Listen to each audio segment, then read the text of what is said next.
that I came up with and created this session was because oftentimes people treat organic search results as something that kind of just happens, and they're lucky to get that traffic, and they feel very fortunate to get it, but they don't really take the time to craft their search listings like they would maybe their paid search ads.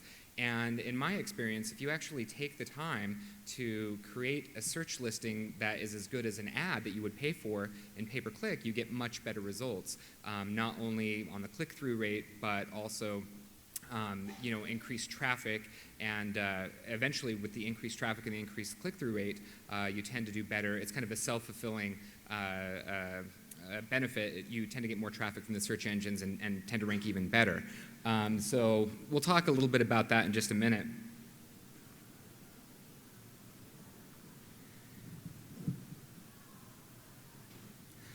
I was mentioning to Todd earlier that I'm happy to be presenting on Sunday when most people aren't too hungover yet. Everyone seems to be pretty bright-eyed and bushy-tailed. It's not Tuesday afternoon where people probably just want to get out here and catch their flights. So I feel like I have the benefit of having an attentive audience here.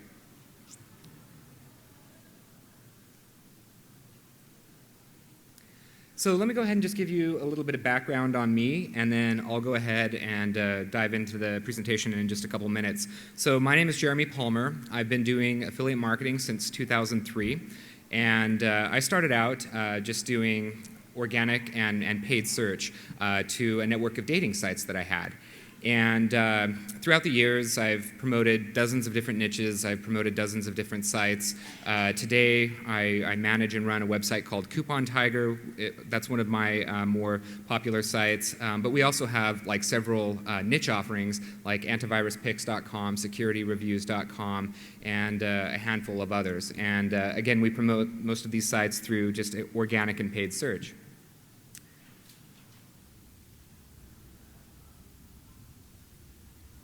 Well, I think we've pretty much got everyone that's going to be here. It's 3:29, so let's just go ahead and get started. So let's just talk about why this even matters. I hinted to this earlier, but the bottom line is that you're going to get a higher click-through rate with a better-looking search result. Of course, when you get a better click-through rate, you get more traffic to your site. When you get more traffic, you tend to get more sales. So that's the benefit of having a sexy search listing or a visually appealing search listing. For those of you who just walked in, we just barely got started, so don't feel like you missed anything. So this is a chart that I wanted to share with you guys that kind of illustrates this point and how important it is. Basically, this is the click-through rate by position, and I think what's really interesting here is that you can see that from the number 1 to the number 2 position, the click-through rate is almost half. So obviously the higher up on the page that your listing is, the better, the more clicks you're going to get, the better your click-through rate is going to be. But even people who are in, position 7 or position 6, if they are able to create a visually appealing listing that compels people to click, they can get more clicks than are shown here. And then, of course, like I mentioned before, they can also increase their chances of ranking higher on the page. So let me go ahead and break down for a minute what I think the components of a sexy search listing are.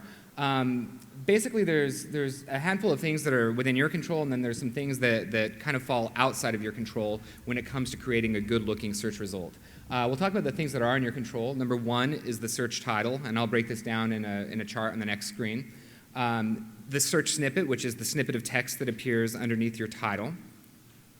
The profile picture, which is part of Google Authorship. This is, of course, connecting your author profile to Google+, so that people can actually see who you are and see the articles that you've published. And then, of course, video previews, which is something that is relatively new, but definitely a huge benefit to those people who do video on their websites. Have you guys seen video snippets in the search results before as you do searches? Are you guys familiar with that? We'll talk a little bit more about that in a moment. And then the things that you have a little bit less control over that are more generated and kind of controlled by Google would be rich snippets. How many of you know what rich snippets are? Okay, so a rich snippet is basically an additional field that you can add to your search listing that gives it a little bit more visual appeal. For example, if you have a review or a rating site, you may have a rich snippet that shows how many stars a particular product or service has. If you have like a ticket website like StubHub or something like that, they may show like a small snippet with the calendar of events for a particular venue or artist or something like that. So rich snippets are very powerful. The other thing is site links. How many of you are familiar with site links or have heard of site links before? A couple of you? Okay, so a site link is basically when you have more than one link from your search listing on the page. So you've probably seen it before when you do a search for something like Amazon. It will show Amazon.com homepage, but then it will show like maybe 6 or 8 additional links into more popular areas of their website or areas of their website that Google thinks are relevant to you. So those two things you have a little bit less control over. You can certainly influence them, but the things on the right, or at least my right, are the things that you have complete control over and can influence. So let's spend just a moment and talk about the title tag.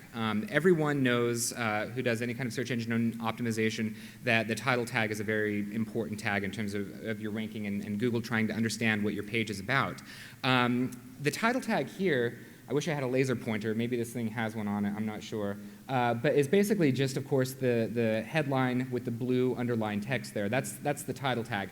And where Google typically gets that is from the title tag in your HTML on your actual web page. And so it's really important that you create a title tag that is interesting, that makes people want to read the article. A lot of times what people have been trained to do throughout the years is create a listing that has keywords in it, and they try to stuff as many relevant keywords in their title as they can because they want to rank for those keywords. In this day and age, I think that's a lot less important, and I think it's more important for people to create, again, an interesting title. When you're creating your title tags, you want to focus on 3 core things, and that is the relevancy to the search that's being done, of course. The branding. So, for example, if you have a website that has a popular brand, having your brand somewhere in the title is important. A lot of content management systems like WordPress and Joomla and some of the others, they have a built-in title generator that will basically add your site name and kind of generate a title for you based on what the article is about. And then the one thing that you want to consider when you are creating these titles is what the character limits are. I don't know off the top of my head what the character limits are that Google will actually show, but I think it's somewhere in the range of 55 to 70 characters. So you want to make sure that the title tag that you use on the HTML of the page is no longer than 55 to 70 characters. Otherwise, what happens, and I don't know if you can see it, but there's result number 3 and result number 4 there. You can just see that ellipses where it kind of cuts off. And obviously that's going to hurt when people are doing searches. So just looking at some of these results here, I can give you some feedback on what I think makes some sense. Number one, the top 2 results are very relevant, but they're not particularly interesting. It just says iPhone 5S review. So one thing I will say, though, is there's a call to action in that second listing where it says watch CNET's video review. So it's actually using a verb to compel you to come to the website and interact with the web page. And so I think they've done a really good job there.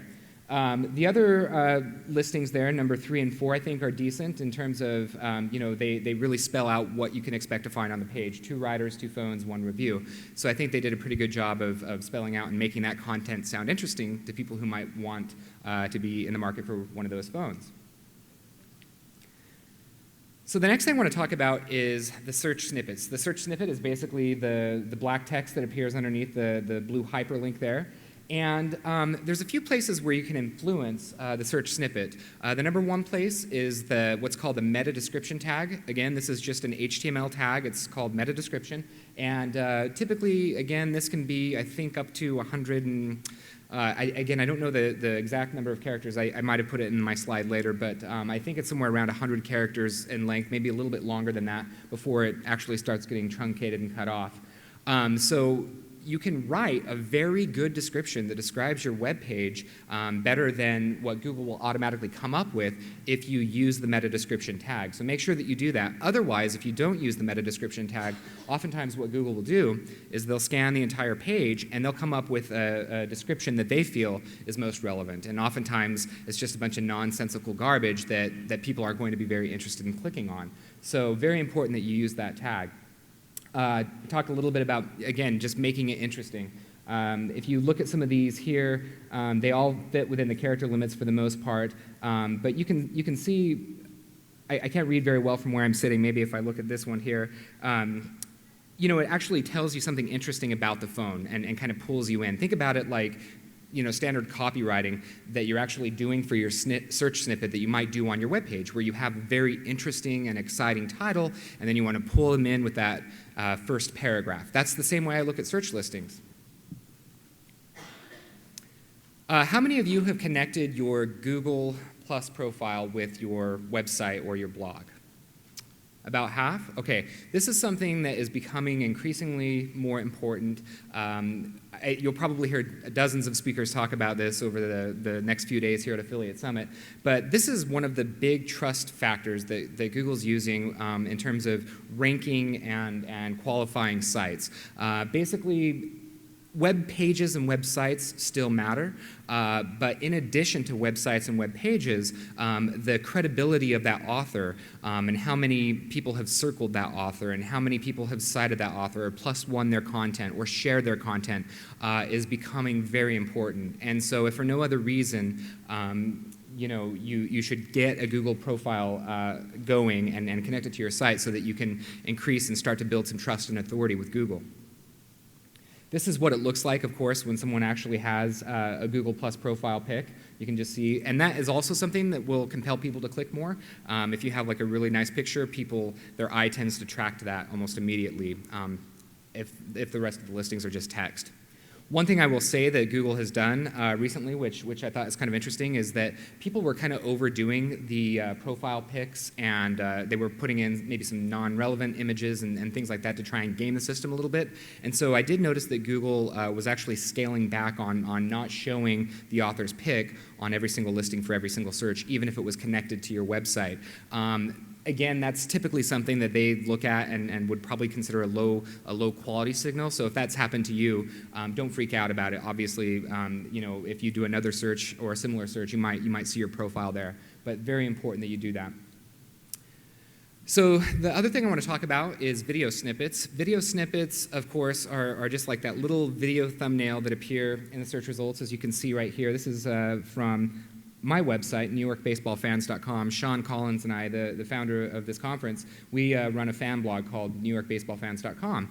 And Sean is really savvy when it comes to video snippets and search listing optimization. And he found this plugin that works really great with our WordPress site that just basically takes that video and writes all of the code for us. So we don't actually have to worry about like hand coding how that video appears on the page or in the search listings. It's all taken care of by this plugin. The plugin is called, it's made by a developer called Yoast. It's spelled Y-O-A-S-T, and he's built a couple of very popular plugins for WordPress, mostly for search engine optimization and this type of thing. So definitely highly recommended. All right, so really quickly I want to talk about rich snippets. There are different types of rich snippets depending on what kind of a website that you have. There's reviews and ratings. We talked about that a little bit earlier. So if you have a product or service and either an editor or a group of people have reviewed and rated that product, you can get those stars to show up in your listing. Software, this is something that you often see when you're doing a search for apps. So maybe you've done a search for something in the Android App Store or the Apple App Store. You may see an actual rich snippet for that listing. Events, we talked about how StubHub and some of these others actually have the event listings right in the search results. And this might be of interest to Todd, but who runs a cooking website. Recipes. Recipes is another big rich snippet that will, if you have a cooking or a food blog or something like that, that could really sexify your listing. So how do you make these rich snippets? Again, I recommend that if you use a content management system like WordPress or Joomla or any other one, you kind of look to that software and look to those plugins to find the solution that's going to put that on the page for you. Otherwise, you have to go to schema.org and you have to look at all of these technical documents, and it becomes really difficult, and it will discourage you. This is what some of the search snippets look like. You can see with the events down there. I think that's StubHub. And then, of course, the Apple one has the rating snippet. All right, so I think I'm within my time. Yes, I'm definitely within my time. So we can open it up for questions for the next few minutes if you guys have any, and we can go ahead and answer any search-related questions that you have. So feel free to either just raise your hand, or if you want to step up to the mic, and we've got at least another 5 to 10 minutes where we can field your questions. So go ahead. Yeah, go ahead. Yes, it does, but not at the expense of making a less interesting title. So again, we talked a little bit about how search engine optimizers were very focused on stuffing keywords into their title tag and their H1 tag in kind of an unnatural way.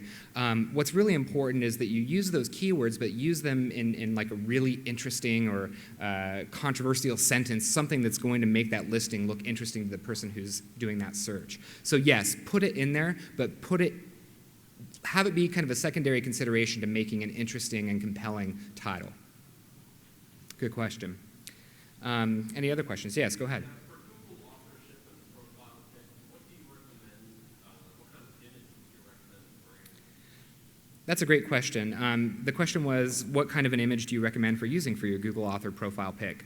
Definitely use what I consider to be like an authentic photo, one of you, right? Like some people might be tempted to use like a stock photo or something, or I recommend that you use one that really would be familiar to people who follow your brand and your blog and whatnot. So I don't recommend like black and white necessarily. Get a good profile shot that's like maybe above the shoulders, where it's focused primarily on your face. I think Google actually, if you do a search, they'll give you some guidelines and recommendations for what they're looking for. Something that I do on a couple of my Google profiles, Google kind of discourages you from having a bunch of Google profiles, but there's been a few instances where I've had to do it for other sites that I run, is I put like a little black bar with like my site brand at the bottom of the photo. So one of the profile images I had was for online meeting reviews. I just put like a black bar with the name of the site at the bottom of the picture, just to, again, kind of make it stand out a little bit more. So as long as you don't do anything considered to be too spammy, Google's going to be pretty flexible there, but again, the best recommendation is shoulder shot above that people are going to recognize. Any other questions? Sorry, I've got like this bright shining light right on me, so I can't see if there's any questions in the back of the room. Yes, go ahead. Uh-huh. So, do you have a specific question about the video snippets? Okay, so his question is what is the cost of the plugin that will do these video snippets for you? I think it's somewhere around $100, so it's not really inexpensive as far as WordPress plugins go. But if you do any kind of video marketing on your site or any kind of video tutorials or anything like that, it's a good investment. Highly recommended. But again, this is something that anyone can do without that software. So if you feel like you're up to the task and you want to go and download, the code that will make it look that way, you can do that too. So there's definitely, other alternatives. Any other questions? Yeah, go ahead. Yeah. So let me show you really quickly. I don't know if there's there's a browser here. Just one sec.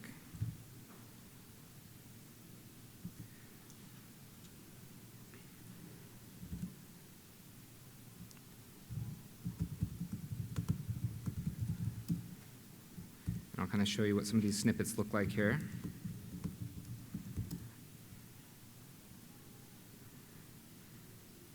Let's see.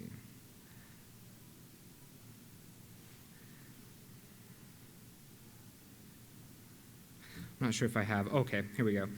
So basically what it did, and this is also a nice feature of this particular video plugin, is it resizes the video to a size that automatically fills in the post. So you don't have to like mess with like resizing the video or anything like that. So I don't have backend access to this to show you how it works right now.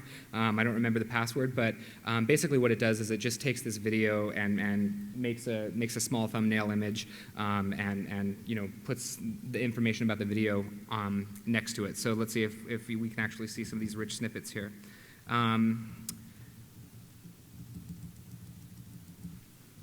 Let's see.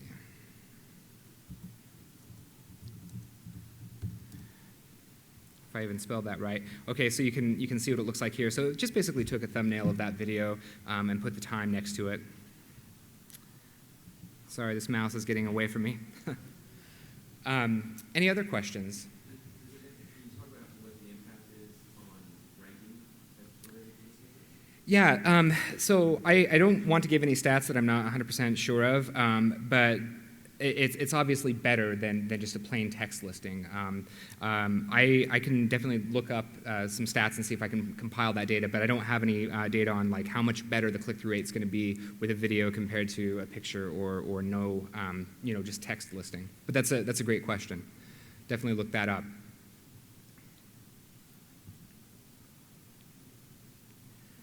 Well, I think we're probably towards the end of the session time, so I really appreciate you guys coming and participating in my session today. And if you have any follow-up questions, please feel free to reach out to me. I'm active on Twitter, and my Twitter handle is just @JeremyPalmer. You can also reach me on LinkedIn if you want to connect on LinkedIn. I'd love to connect with you. And then my website is just jeremypalmer.com. So please feel free to reach out, and I'll be happy to answer any other questions that you might have. Thank you.